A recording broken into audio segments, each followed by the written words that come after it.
up, guys? I'm here at OCRC in Huntington Beach, doing a little practice with the Kyosho RB7 SS, getting my Flowline tires sauced up, and I thought I would just point out a little thing that I do to some of my tires. You know, not everybody checks this out, but take a look at the dust ring. I've actually removed the dust ring on this tire. You compare it to this one, you've got the dust ring is completely there.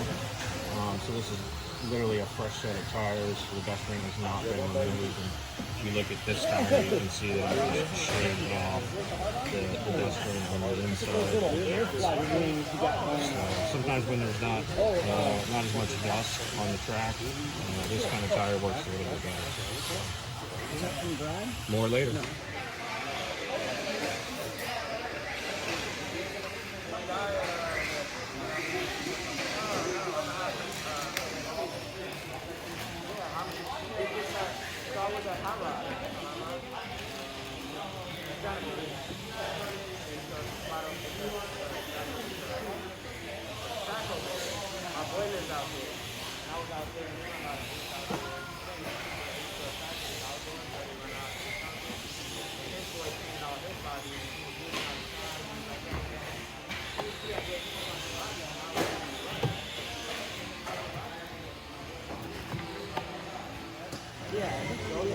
Alright guys, so I'm going to show you a little bit more about this car. There's a lot of new items on it.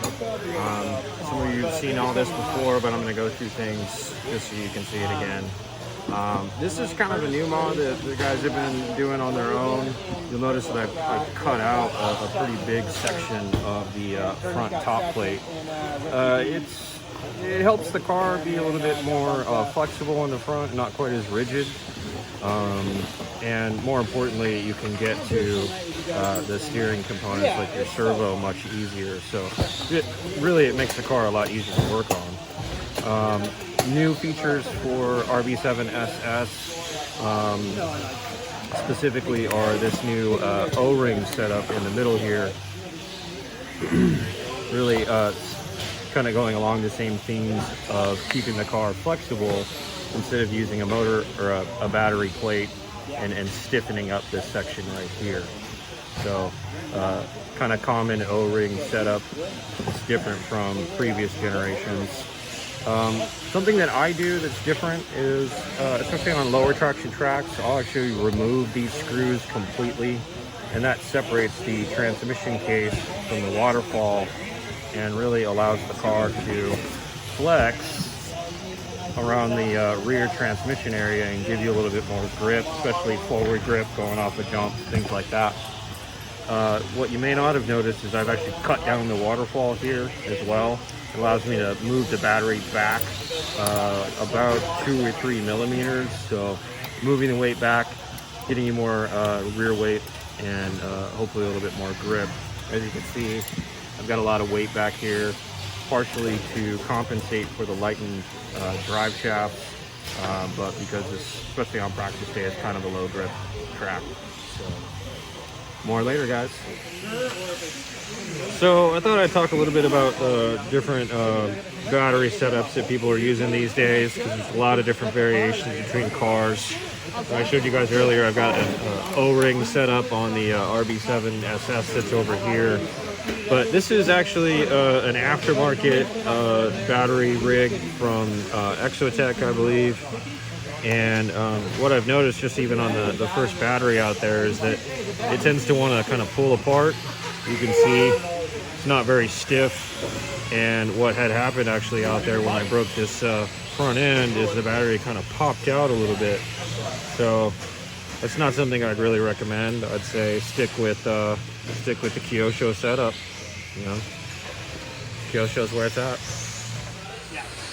All right, guys, back again to talk a little bit more about Kyosho RB7. Technically, I upgraded this to some of the SS parts, so it doesn't look exactly like an SS. Let me know. I'll get you part numbers, whatever you need. But for this little segment, I want to talk specifically about the steering. You'll notice right here that this is actually the 2L Ackerman arms or steering arms. So they're significantly longer.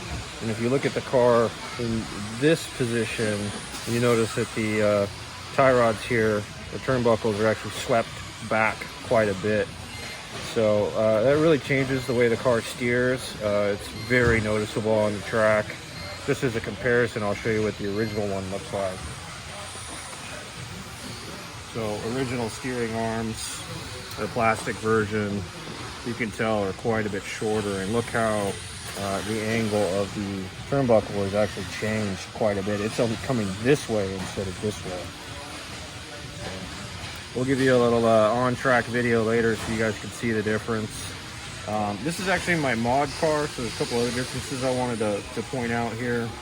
I'm actually running I believe this is the Exotech battery setup. So I get to remove a lot of the center components and make more room for the ESC, and it kind of loosens up the center of the car as well. So you can see it flexes pretty good.